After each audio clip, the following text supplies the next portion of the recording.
The Indian aviation sector is going through an extremely exciting as well as unpredictable phase. It's a time of rejuvenation for an airline like Jet Airways. A new entrant, Akasa, is getting ready to make its debut. On the other hand, you have a geopolitical situation which is making the entire industry globally very, very nervous. You have ATF at all-time highs, and this is going to impact costs. Recovery in terms of consumer demand for flights is still not reaching COVID levels or pre-COVID levels. So what is the situation looking like for the Indian aviation sector right now? To join us on this deep dive, I'm speaking today with Abhishek Banerjee. He is practice lead consulting and advisory at CAPA India. Jitendra Bhargava, former ED of Air India, is with us on the show. Ajay Awtaney, founder livefromalounge.com, is also joining us on the show. We talked about some of the factors that are influencing the aviation industry, and we talked about the geopolitical tensions, high crude prices, Jet Airways, Akasa. But let's not forget the new rebranding of Air India after the Tatas have taken over. What difference will that make to the industry as a whole? We also have exciting news that international flights will resume towards the end of the month of March. So putting all of that in context, let me start with Abhishek Banerjee's view. Abhishek, do you think that this is going to be an inflection point for the aviation industry in India specifically, or do prices of crude outweigh everything else I've just mentioned? Thank you for the opportunity, first of all. You have rightly put, this is a really exciting time for aviation back again, with the news just in that we are going to resume international services at the end of the month. Having said that, the situation is not as it used to be pre-COVID. Firstly, COVID is still there very much, just keeps coming back. Just saw one such wave which we are coming out of. But even before we could recuperate from that, we have a very difficult geopolitical situation, which first of all has led to a massive increase in the oil prices globally. A lot of uncertainty. We have already hit around 140 a barrel. This is not likely to end soon for the next foreseeable couple of months. So with that, we all know that aviation in India is a tough industry to be in. 40% of our overall operating costs account for just aviation turbine fuel. So that's one major factor. In addition to that, exchange rates are hovering around 77, is just on the rise. That poses another challenge. Apart from that, we are also expecting increase in airport charges. All the last couple of years, we have not seen much, but here, given all the other pressures, that is something which is also going to increase to the cost base of airlines. So in this situation, while we are seeing a couple of new entrants, exciting news about Akasa, of course, coming on board with a very strong backing, and Jet 2.0, we all were really very welcome in terms of getting Jet 2.0, and we hopefully will see that back into operations in the next few months. But with all this, the competition is also going to rise. It's not going to reduce. So overall, it's a very volatile situation, a very challenging situation, and yet exciting as we see the international gates being opened up. We are going to see, the foreign carriers back in action, end of the air bubbles. So with all that, keeping our fingers crossed, but yes, it's going to be an exciting time. Maybe this is going to be a new era for aviation as we get on to post-COVID. Something which we were all in early 2000s when the new LCC model came into the picture, but now it's going to be a very different, yet a very exciting period. So, since I think the early 2000s and the rise of the LCCs, being the last big reference point that Abhishek has talked about, let's look at the last decade or so. It has been a tough spot. Even before COVID-19, aviation sector was really struggling to turn profitable, with one or two notable exceptions. Jitendra Bhargava, let me come to you specifically on the point of Air India and what we can expect next. I mean, the disinvestment of Air India and Air India finally passing on to private hands, that too the Tata Group, has, I would say, easily been one of the most exciting turning points for an airline in Indian aviation. But now what next? The combined market share of these three airlines in which the Tata Group has a stake, Air India, Vistara, Air Asia, is about 24-25%, and not really a hefty entity right now. What do you think is going to be the path ahead for them? How do they consolidate all of this? One, let's look at and divide it between domestic and international operations. When you talk of 24-25% of the combined market share of the airlines under the Tatas, that's for the domestic sector. But one positive thing that will emerge out of the acquisition of Air India by Tatas is that they will be able to enhance aircraft utilization, therefore add capacity, number of seats into the Indian market. That will be the one big takeaway.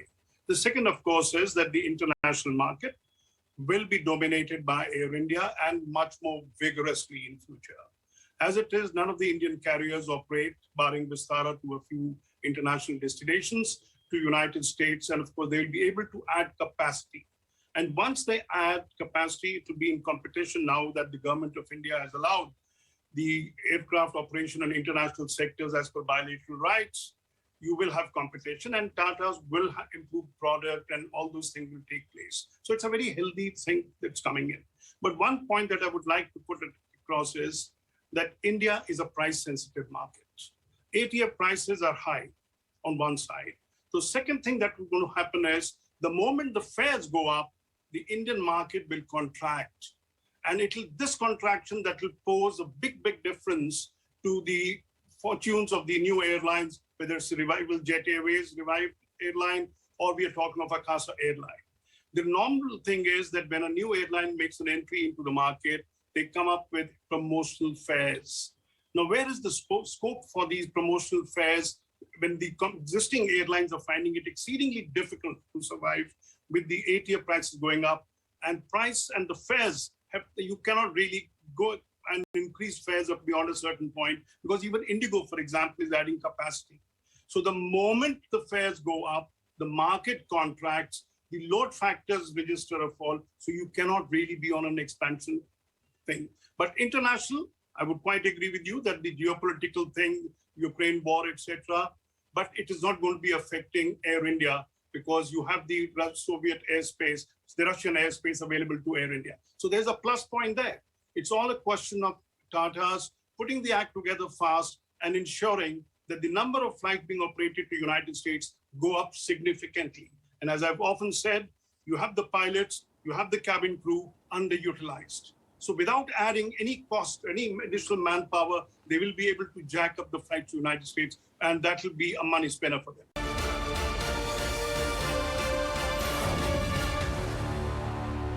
To focus a bit on new choices for the Indian consumer or the Indian passenger once again.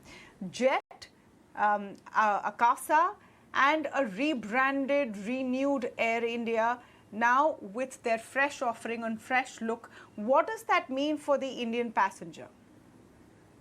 Hi, Tamanna. So I think, there are two things that are going to happen over the course of this year. The first, like you mentioned, that Jet Airways is coming back and Akasa is definitely coming back, taking to the skies as of this year. So that will add new products to the Indian market. Now, there are two things that will happen. One is that the stimulation, so all these, like Mr. Bhargava was saying, airlines used to traditionally cut prices and do promotional fares to attract audience. Remember, Jet Airways already has a brand loyalty like nothing else, okay? And I think I talk to tons of people who are like, hey, when will Jet Airways be back? So I think that will play to the benefit whenever they're back because people would like to try out the new Jet Airways again and then decide if they want to do business with them or not. Akasa is promising a whole new different product. We don't have much news about it at this point of time, but it's some sort of a hybrid model, I believe, between an LCC and a full service carrier. We'll see what that comes out. And if that comes out great, obviously people will want to try them out as well. Uh, the other thing, Air India, I think Air India domestically already does fantastically, but Air India needs a whole host of leadership at the top. There is a leadership vacuum at this point of time. With the Turkish gentleman backing out, I think the Tata Group will not make any strategic moves on Air India till they don't have a captain of the ship. And it's not just one captain they need. They need a whole cricket team at the top, right? They need a chief commercial officer, they need a CEO, they need a chief marketing officer, they need a whole bunch of people at the chief positions who will, run all sorts of departments in the airline. And that's the typical setup in any airline, small or big. So I imagine the Tata Group turnaround needs to really wait for these appointments to happen, and then the Tata Group turnaround will happen. In the meanwhile, these two newcomers in the market, what they will be doing, they can also stimulate the market by attracting travel agents to sell their tickets and get people on their planes. Okay, and that's the second thing that will happen from their end. If they can't raise prices, they can always give more commissions to travel agents to book people on an Akasa aircraft or on a Jet Airways 2.0. So that, I believe, will get more people to sample the product. And after that, obviously, people form their opinions, and then they like an airline or not like an airline. So we will see from there how this will go forward. But that's all, I think, exciting times for the domestic proposition. Even as there are exciting times for the domestic proposition, there are also big challenges ahead. We talked about them briefly earlier, but Abhishek, I'd like to return to them. There's an ICRA report which says that in the next 2 years, the aviation industry may face losses as high as 42,000 crore rupees. Now, we're of course in the middle of a very uncertain situation geopolitically. We don't know what's going to happen with, fuel prices, and you explained how 40% of the cost for airlines is fuel prices. What other fallout do airline companies need to look out for? And I want to allude to the example of what's happened in Russia, where their civil flights, their domestic flights for civilians are provided by companies who've pulled the plug because of sanctions, and they find themselves adrift right now. Is that a lesson for nations and for the aviation industry? Sure. Yeah, that's a good question.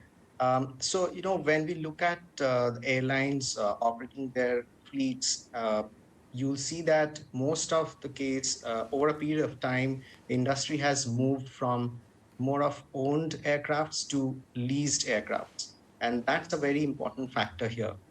We have seen just not from the Russian context, but also from an Indian context earlier, when partly when Kingfisher Airlines demise happened, there was a challenge about lessors taking lease aircrafts out of the country.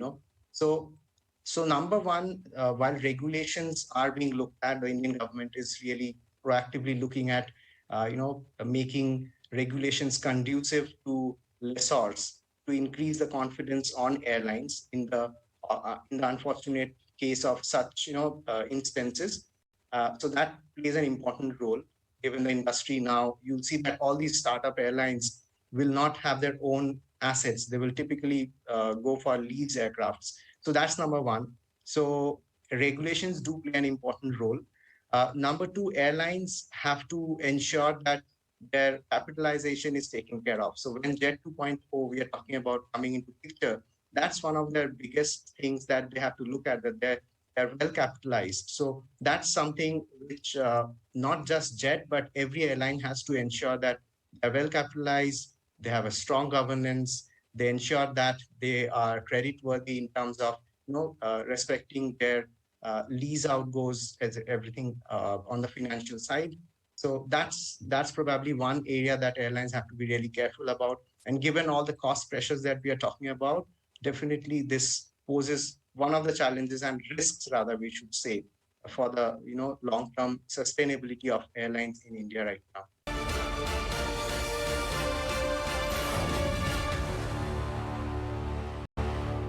Talking about the viability and sustainability of airlines right now. So two factors which I would say are serious headwinds. One, of course, is something that no one has any control about, which is where crude prices are going, geopolitical tensions, etc.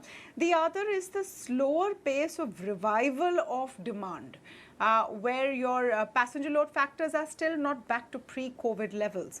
How can airlines strategize for this? Manna, one thing that we have been overlooking of late is the sharp drop or the depreciation of Indian rupee vis-a-vis dollar. Most airline costs are dollar denominated. So this is going to have a huge bearing on the financial viability of the airlines. That, of course, we cannot overlook. But the fact remains that the airline will have to act with maturity. You can't be chasing passengers at the cost of profitability. It's going to be disastrous.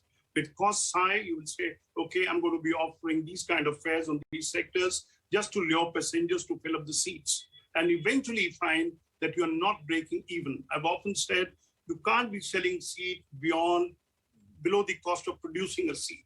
Let there be some kind of maturity. But what we are going to witness, as I said earlier, the moment the fares go up, the market will contract. On the other side, the capacity addition is taking place. How do you fill up the aircraft? So this is a consequence of the cost, low occupancy factor that we're going to witness in the next few months. And then you have losses being announced by all the airlines every quarter. Now, this is something which is a repeat of what we have seen in the past. The only tragic part is that the airlines have not learned their lesson. Now, one can always say we are welcoming Jet's revival, we are welcoming the coming of Akasa airline, all right. But this was at a time when the market would have been growing.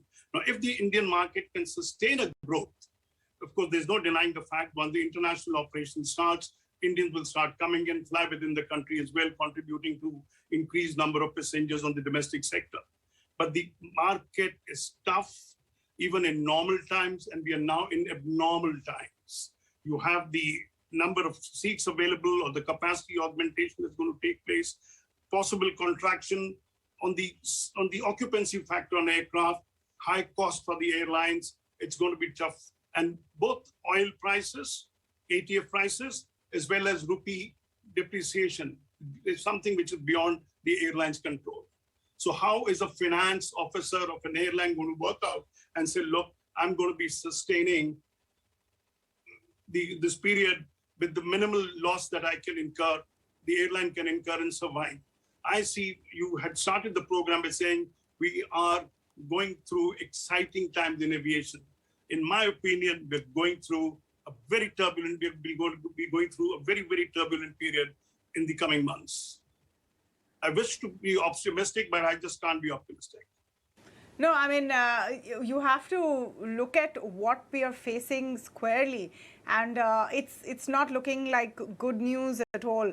Ajay, I just want your take on the same question. What do you think airlines will have to do to survive? Even though international flights are starting again, will the focus be on somehow growing revenues from the domestic market? And aren't there ceilings and limitations to this? So I think Tamanna, Abhishek and Jitendra sir already answered the question partly, but I beg to differ a bit. Number one, obviously everyone has to maintain discipline on paying out the leases and everything, like we've seen with SpiceJet. I believe they've had trouble servicing the leases. I think also Go First has had trouble servicing the leases during the COVID period, and then some aircraft have gone back. But I don't think that airlines are as irresponsible as Mr. Bhargav is making them out to be. Unfortunately, under government regulation, the airlines have had to keep a certain, floor and a cap on their prices over the past, I believe, over a year now. And let's not forget that the T minus 15 cap is still not gone. So, I think people are paying reasonably okay prices at this point of time. And, that should be some sort of a balancing the blow and still do business. We saw the business during Diwali when people planes were full. I got off a plane just 2 days back, and aircraft. I think all the major hubs are back to full planes again, and I believe by Holi we should already see this coming up to hopefully 90%, if not 100%, of prior levels. So I think that if airlines, all of them, acted responsibly, they can make money in this market as well. They don't have to undercut each other. They can still price responsibly and still fill up their planes. Yep. It's going to be a tough ride, and the resilience of domestic growth, which will really be linked completely to how the economy revives, is going to be the key. Just one last quick question, Ajay. Are we going to see these really scary levels of crude spikes getting passed on to tickets sooner than later? I would imagine if the government regulation goes away, there is no way to escape this. So I hope that these are actually passed on to customers. There are two levels to this, right? The first level is the adjustment of the ATF price domestically in the first place. I don't know if that will be done in tandem with how the prices are escalating globally, or if it will be done in a more softer manner in India, number one. And number two, then when the ATF prices go up, the airlines have to take a call if they want to kind of, raise fares or not. What we're already seeing is that fares are going up. T plus 15 fares are also going up by maybe 10-15% already. But yeah, I imagine they can do more there. And let's not forget, once these guys will start flying abroad fully, for a lot of airlines also use their Middle East trips or their trips to uh, Singapore and other places to fill up their tanks and bring them back. So there is a hybrid, allocation of domestic refueling and international refueling. So a certain amount of the fuel uplift happens abroad as well, and that should also help them kind of keep the costs a bit under control, if not fully. Well, there's a limit to how much of that cost can be borne by airlines who are anyway struggling right now. But thank you so much to all of you for joining us today on the show and giving us this perspective on the Indian aviation sector.